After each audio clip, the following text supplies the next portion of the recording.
बाळासाहेबांच्या तमाम शिवसैनिकांना तुमच्या ह्या अनिश गाढवेचा, बाळासाहेबांच्या ह्या कडवट शिवसैनिकाचा आणि शिवसेनेच्या प्रवक्त्याचा मानाचा जय महाराष्ट्र. अजूनही जर शिवसेना एक वादळ या आपल्या हक्काच्या माध्यमाला आपण सबस्क्राईब केला नसाल तर शिवसैनिकांनो, तुम्हा सर्वांना पुन्हा एकदा कळकळीची विनंती, आता ताबडतोब शिवसेना एक वादळ आपण लाखोंच्या संख्येने सबस्क्राईब जरूर ठेवावं. काल आपण IANS आणि मॅट्रिस यांच्या स्वतंत्र सर्वेवर एक विश्लेषणाचा व्हिडिओ केला होता. या व्हिडिओला आपल्याकडनं तुफान प्रतिसाद मिळाला. पण या व्हिडिओमध्ये अनेक प्रश्न विचारले गेलेले आहेत, शिवसैनिकांकडनं अनेक प्रश्न विचारले गेलेले आहेत.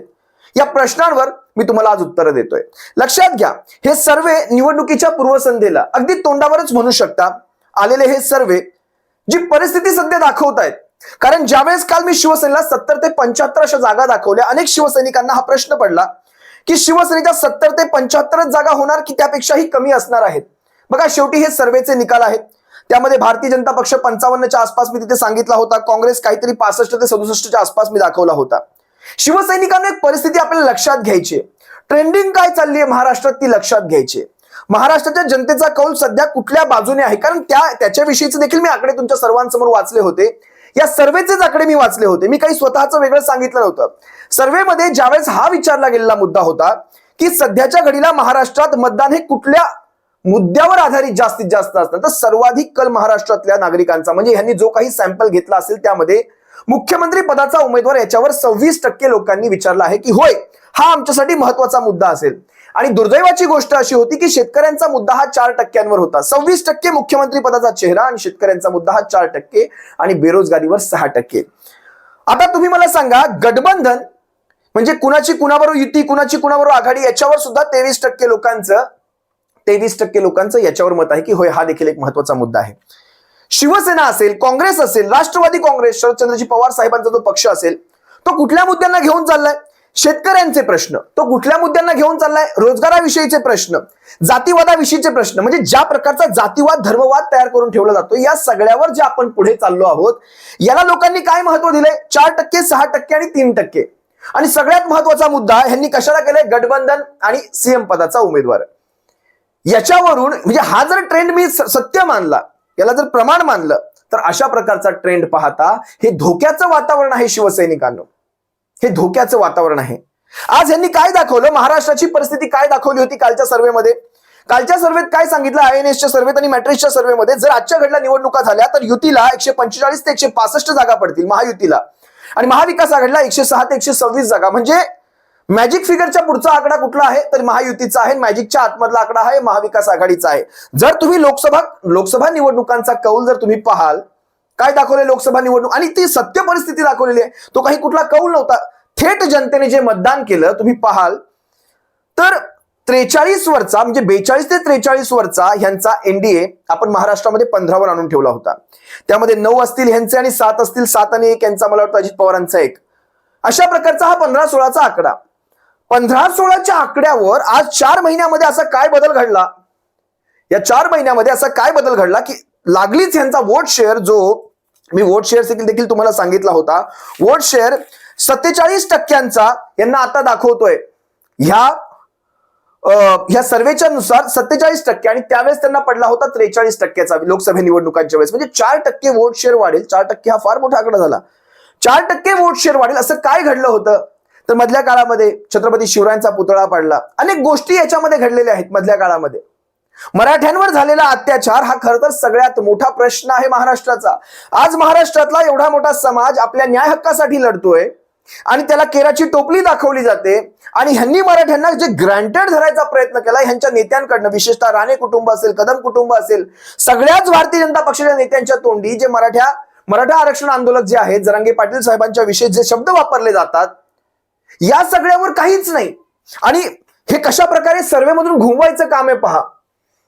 महायुतीला दाखवलंय 47%चं मतदान होणार आहे आणि महाविकास आघाडीला 41%चं मतदान, जे की 44% लोकसभेच्या वेळेस अगोदरच होतं. शिवसैनिकांना मी तुम्हाला हे देखील सांगितलं, महाराष्ट्रामध्ये अंतर्गत सर्वे देखील होतात, पक्षांतर्गत सर्वे देखील होतात. स्पष्टपणे सांगतो, या आजच्या निवडणुकीमध्ये 70 ते 75 मध्ये शिवसेनेच्या आमदारांची संख्या जाईल. 70 ते 75च्या आसपास, 94च्या आसपास जागा आपण लढवतोय. काँग्रेसच्या जागा देखील जवळपास 66 ते 67 पर्यंत जाण्याची शक्यता आहे. भारतीय जनता पक्ष हा 55च्या आसपास स्थिरावेल.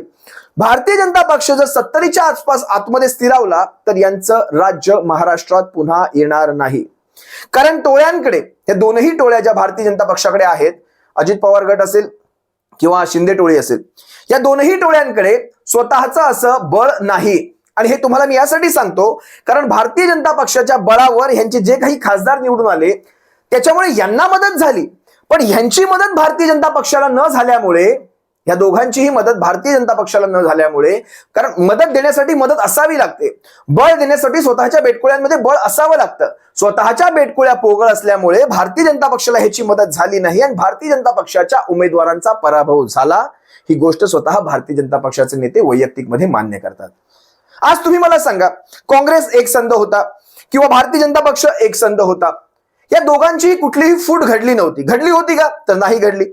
दोन्ही एक संध पक्ष, म्हणजे जर 2019चा तुम्ही निवडणुकांचा जर आकडा पाहिलात, भारतीय जनता पक्षाला 104 105 आमदार मिळाले, शिवसेनेला 56 आमदार मिळाले, राष्ट्रवादी काँग्रेस एक संध पक्षाला तुम्ही पाहिलं असेल 53 ते 54 आमदार मिळाले, 53 आमदार मिळाले मला वाटतं, आणि काँग्रेसला 43च्या आसपास आमदार मिळाले. मनसेला एक आणि इतर काही छोटे मोठे पक्ष या सगळ्यांचं मिळून काहीतरी 7 ते 8 आमदारांचं बळ आहे, किंवा जास्तीत जास्त 12 आमदारांपर्यंत जाऊ शकेल अपक्षांचं पकडलं तर.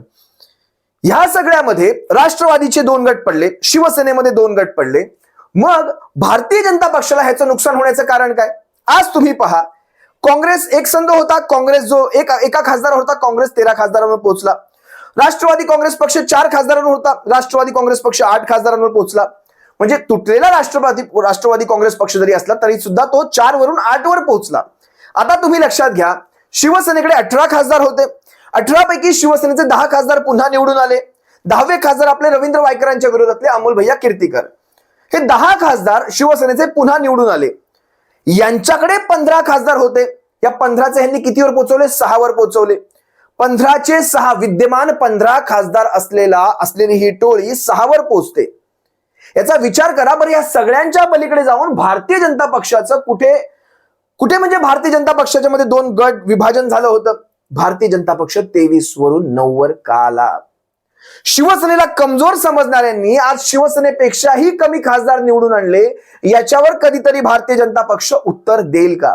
आणि हा प्रश्न तुम्ही विचारला पाहिजे बरं का शिवसैनिकांनो ह्यांना. आज एक संध आहे, आज महाराष्ट्रात काय घडेल, काय वातावरण घडेल या 20 तारखेला तुम्ही आज सांगू शकत नाही. आज जवळपास 2.5 वर्ष झालेले आहेत या सगळ्या परिस्थितीनंतर, आणि सहानुभूतीच्या लाटेवर शिवसेना कधी स्वार झाली नाही ना कधी होणार.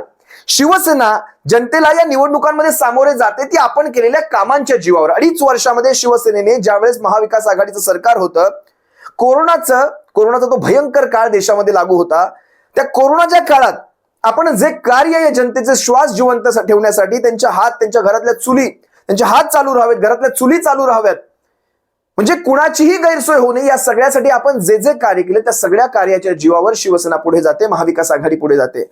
भारतीय जनता पक्षाचं नेमकं काय चुकलं? आज भारतीय जनता पक्षाला 23 वरून 9 वर आणताना महाराष्ट्रातल्या जनतेने नेमका काय विचार केला असेल, जो तुम्ही आम्ही करताय. पण भारतीय जनता पक्षाचं म्हणजे कसं असतं, गिरे तो भी टांग ऊपर म्हणतात ना, ती याला म्हणतात. आज कुठेतरी मान्य केलं जातंय का ह्या पराभवाचा? कुठेतरी आपण ती जबाबदारी स्वीकारून कुठेतरी राजीनामे फेकले जात आहेत का? तर नाही होते. अजूनही ती हाव आहे आणि अजूनही मनामध्ये इच्छा आहे की यानं त्या प्रकार, आणि शेवटच्या दिवसांमध्ये ती शेवटच्या ओव्हरमध्ये मॅच फिरवण्यामध्ये हे लोक माहीर आहेत. कसं तुम्हाला सांगतो शिवसैनिकांना, यांनी ज्या प्रकारे योजना आणून, मुंबईची टोल माफी करून, या अशा प्रकारच्या गोष्टी खेळून महाराष्ट्रातलं जनतेचं जे लक्ष डायव्हर्ट करायचं होतं तो पुरेपूर प्रयत्न झालेला आहे. तुम्ही सर्वांनी पाहिलं असाल. आज जो तो बोलतोय लाडकी बहीण लाडकी बहीण लाडकी बहीण. शेवटच्या 3 महिन्यामध्ये तुमच्या खात्यामध्ये 7,000 रुपये काय टाकले? तुमच्या आयुष्य म्हणजे तुमच्या ह्या 5-6 वर्षाच्या काळामध्ये, म्हणजे 14 पासून जर आतापर्यंत काढलं तर जवळपास 8 वर्षाच्या काळामध्ये, या 8 वर्षाच्या काळामध्ये तुमच्या खात्यातनं जवळपास 3 ते 4 लाख रुपये काढून घेतले असतील. वाढीव जीएसटी असेल, वाढीव कर असतील, या सगळ्यातनं तुमच्या खात्यातनं जवळपास 4-5 लाख रुपये प्रत्येकी गेले असणार. आणि तुमच्या खात्यात फक्त, तेही विशेषतः महिलांच्या खात्यात फक्त 1,500 हजाराचे 4 EMI काय जमा केले, 4 हप्ते काय जमा केले, आणि ह्यांनी त्याला भांडवल तयार केलं. आजवर आपण कित्येक योजनांची नावं ऐकत होतो शिवसैनिकांनो. आजवर म्हणजे बघा ना, विधवांसाठी पण काही योजना आहेत, लहान लहान बाळांसाठी काही, म्हणजे विशेषतः स्त्री बाळांसाठी काही योजना आहेत, त्यानंतर तुम्ही पाहिलं असाल निराधारांसाठी काही योजना आहेत, ज्यांना काही मूलच नाही पण वयोवृद्ध आहेत, एकटे राहतात, अशांसाठी काही योजना आहेत. महाराष्ट्रात अनेक योजना आहेत, आरोग्याच्या देखील अनेक योजना आहेत ज्याच्यामध्ये थेट लाभ मिळत असतो, थेट खात्यावर पैसे जमा होत असतात. मी कित्येकदा या योजनांची नावं देखील सांगली, पण तुम्ही विचार करा या सगळ्या योजना कधी आपल्या सरकारच्या वाटल्या का? तर नाही वाटल्या. पण हीच एकमेव योजना अशी का दाखवली जाते की तुम्हाला असं दाखवलं जातं की ही जणू काही यांच्या खिशातनं पैसे जात आहेत, भारतीय जनता पक्षाच्या, शिंदे टोळीच्या, अजित पवार टोळीच्या आमदारांच्या खिशातनं पैसे जात आहेत, त्यांनी आपले शेतं विकलेली आहेत, त्यांनी आपले बंगले विकलेले आहेत, किंवा त्यांनी आपलं घरदार गहाण ठेवलेलं आहे. घरदार गहाण ठेवून जर तुम्हाला हा पैसा मिळत असेल आणि तुमच्या खात्यामध्ये टाकला असेल तर मानू शकतो सरकारच्या तिजोरीला तुम्ही हात घालून जर तो पैसा काढताय आणि त्याला तुम्ही तुमच्या योजना सांगताय. या सगळ्या गोष्टी सध्या मी बाजूला ठेवतो, हा माझा विषय नाही. पण लक्षात घ्या या सगळ्याचं भांडून काल परवा झालेली टोल माफी शिवसैनिकांनो, ती ही मुंबईच्या 5 टोल नाक्यांची टोल माफी झाली. साराच्या सारा महाराष्ट्र मुंबईत राहतो का? बरं, साऱ्या महाराष्ट्राकडे 4 व्हीलर गाड्या आहेत का? करायचीच टोल माफी होती तर मुंबई पुणे हायवेची करावी, मुंबई बेंगलुरू हायवेची करावी, समृद्धी महामार्गाची करावी. ज्याचा सर्वजण लाभ घेतात त्या महामार्गांची करा. मुंबईतल्या 30-35 रुपयाच्या टोल नाक्यांवर तुम्ही टोल माफी केली, बरं त्यांचा सगळा टोल ऑलरेडी वसूल झालेला आहे, बरं का, सगळा टोल ऑलरेडी वसूल झालेला आहे. ठीक आहे, या असल्या गोष्टींवर निवडणुका फिरवायचं काम करायचं, पण महाराष्ट्राची जनता यावेळेस या गोष्टींना भुलणार नाही. मी तुम्हाला आजही टासून सांगतो, मी मगाशी तुम्हाला सांगितलं 70 ते 75 मध्ये शिवसेना हा महाराष्ट्रातला सगळ्यात मोठा पक्ष झालेला असेल. भारतीय जनता पक्ष हा जवळपास 3ऱ्या ते 4थ्या नंबरला असेल. 2ऱ्या क्रमांकावर महाराष्ट्राला काँग्रेस पक्ष असणार आहे.